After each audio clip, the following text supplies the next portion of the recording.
Has Meghan Markle been controlling Prince Harry's behavior this whole time? We want privacy! We want privacy! Welcome to Popcorn Palace. I am Andy Signor, and it's Royal Guest Week, and I'm so happy to have Paula M. back. Thanks for being here, Paula. How you doing? I'm doing great. Thanks for having me. Thanks to all your subscribers. I love your channel.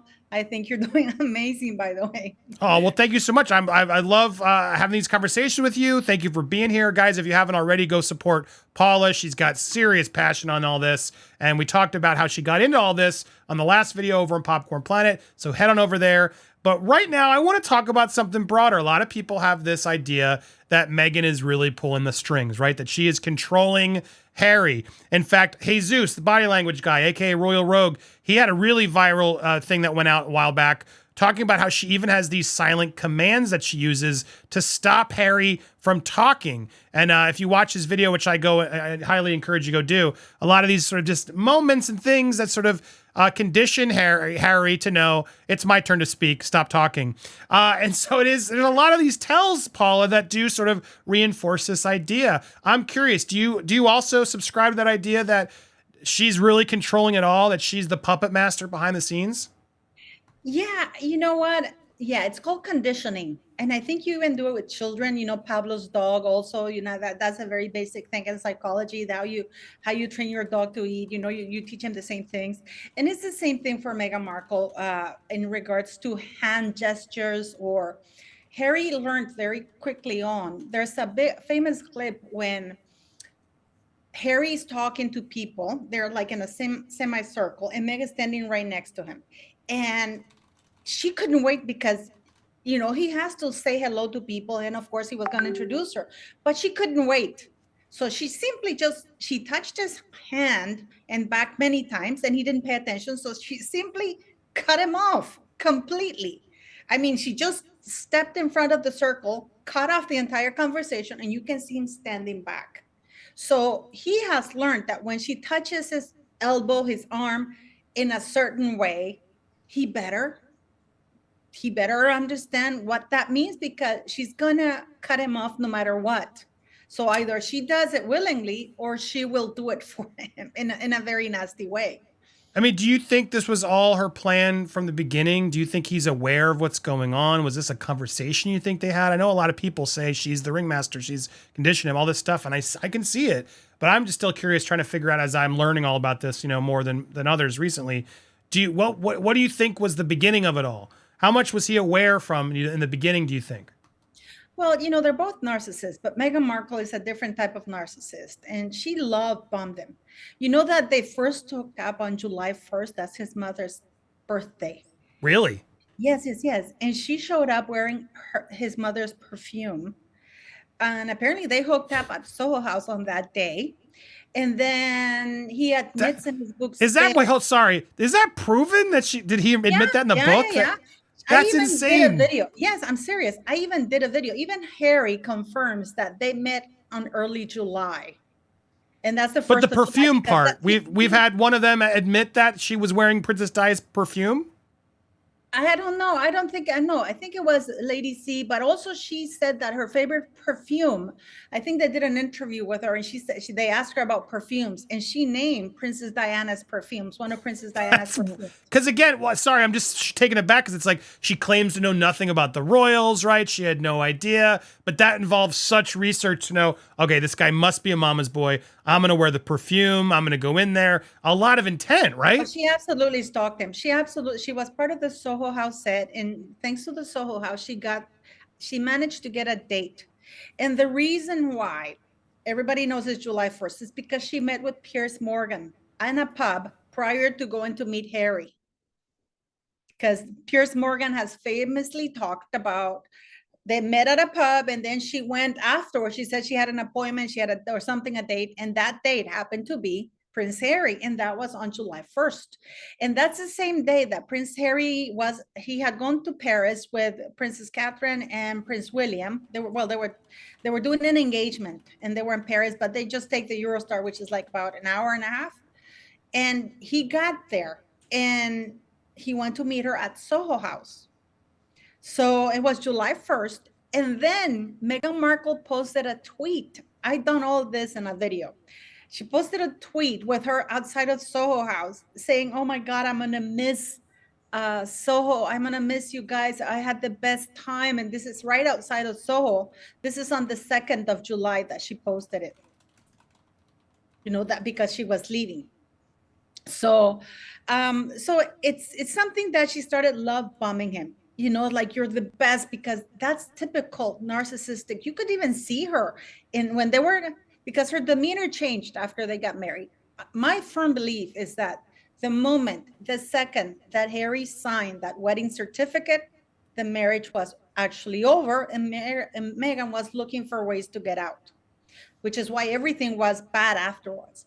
But if you look at her prior to getting married, it's like, oh my God, I love you so much. It's like looking at him with that adoration. It's like, and I'm the big, I don't know who you are. Oh my God. If you read Spare, the book, Harry just keeps going. This woman spent the entire time crying on the floor. This super ultra feminist. I mean, she's like a mob, spending their whole time on the floor, you know. And it's like, yeah, she, the way she did it, because she's very cunning. She's not smart, but she's very cunning. She studied her prey. She's a predator. She studied her prey. Harry's not bright. He's easily manipulated. That I 100% agree on that one. Yes. You know, he's not a bright man.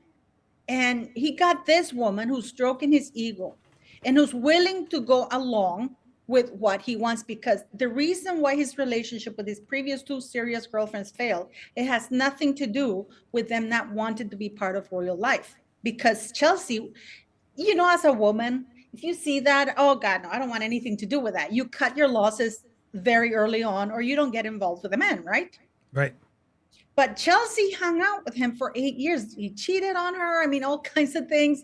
And the same thing for Cressida. Cressida was part of the aristocratic circle.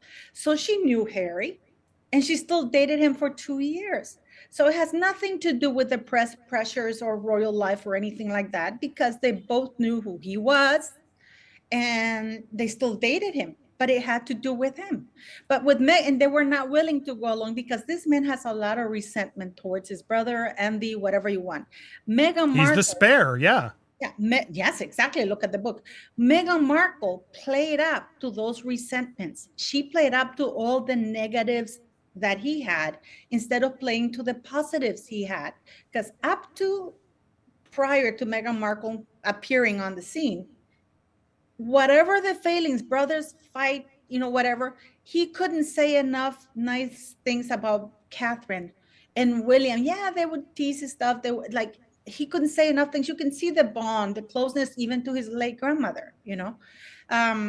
So this woman comes in, and instead of playing positive, you know what, let's get closer to your brother, and now that we're here, no, it's like plays to his negative feelings, and it increases them.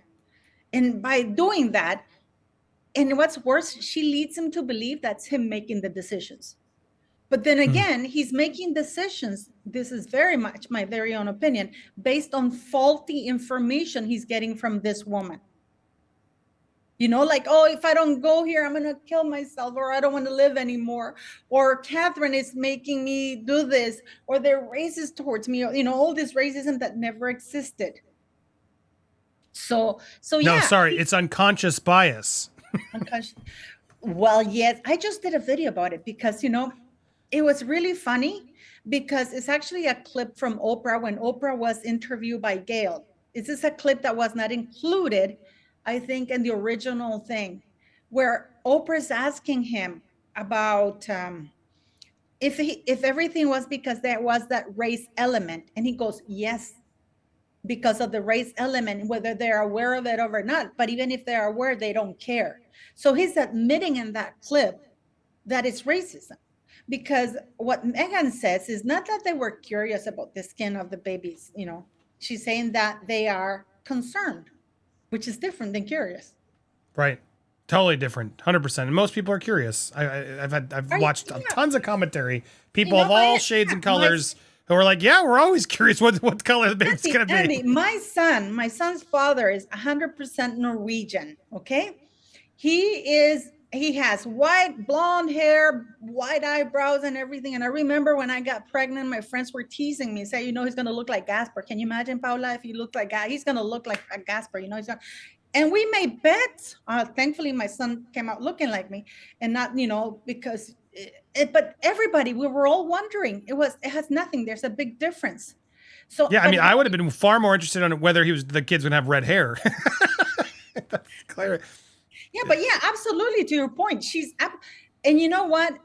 It's called manipulation, but he thinks he's making the decisions, because if you look at him, he goes and all this after he published Spare, he did all this round of interviews in the US, remember? Yeah, and I think tons of them, like non-ending interviews. Yeah, and then he's talking about that he's the one making the decisions, and everybody, the entire world, is laughing because they know that's not the case.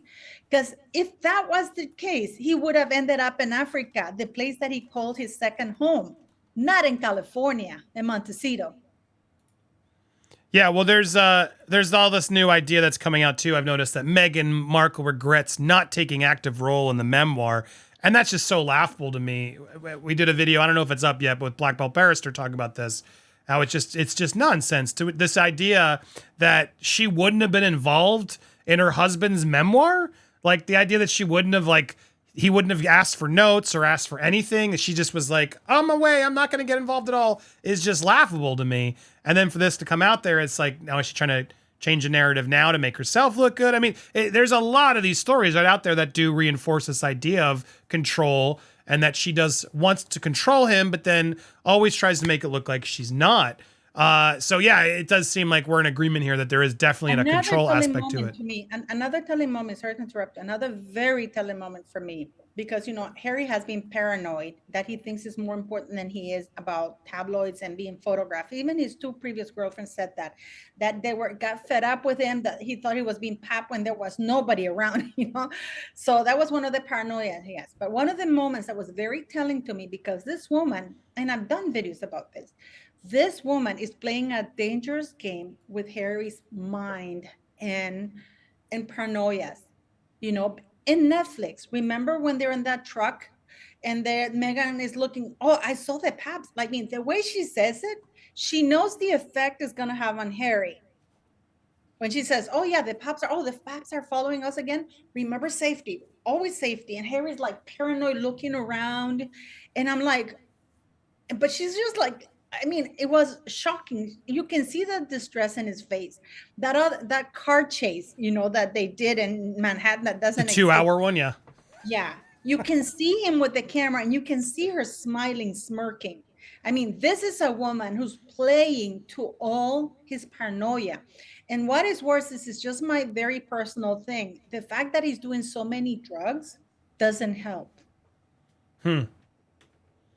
Again, the speculation. We don't know. I don't want to get you in trouble. He's admitted it on the book. Well, I mean, I don't know if he's still doing it. He did. He's been through drugs. He says he's doing it. He's still. He says that he's doing it because that helps him. He recommends it.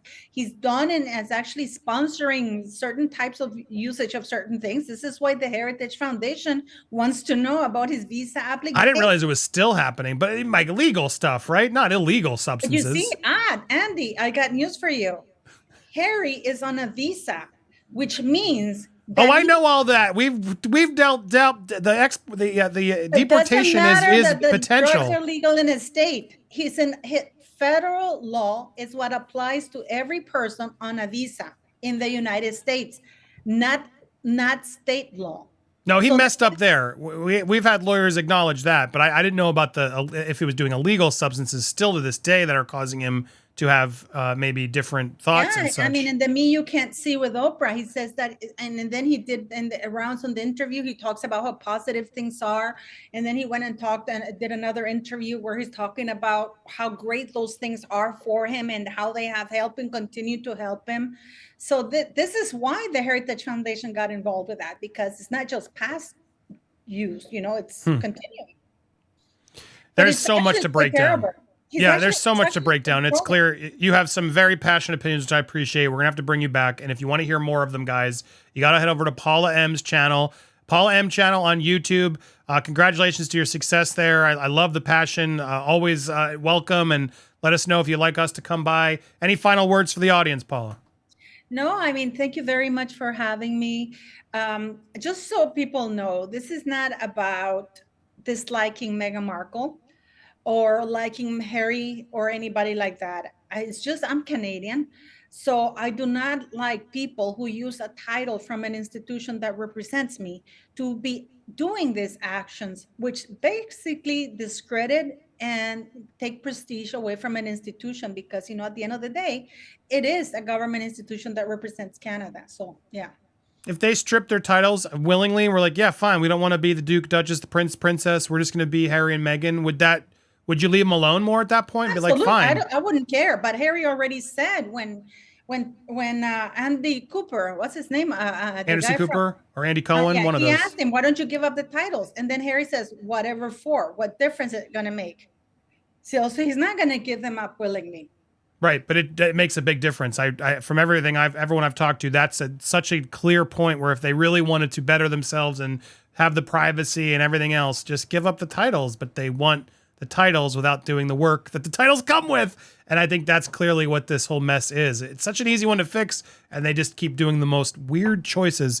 But guys, if you want to follow along, I don't think this is going to end anytime soon. Paula M's another great resource for you. Pleasure to meet you, Paula. Thank you for being here. Make sure you subscribe to her channel, our channel, here on Popcorn Palace, Popcorn Planet, across the universe, lots of channels, Steph the Alternate, etc. So many wonderful places you can go to get your royalty and gossip. But hopefully here's your favorite. So stay tuned. We got more royal guests all throughout the week. Thank you guys so much for watching. If you missed the other ones, check out them now. Thank you guys so much for watching. Stay tuned for more.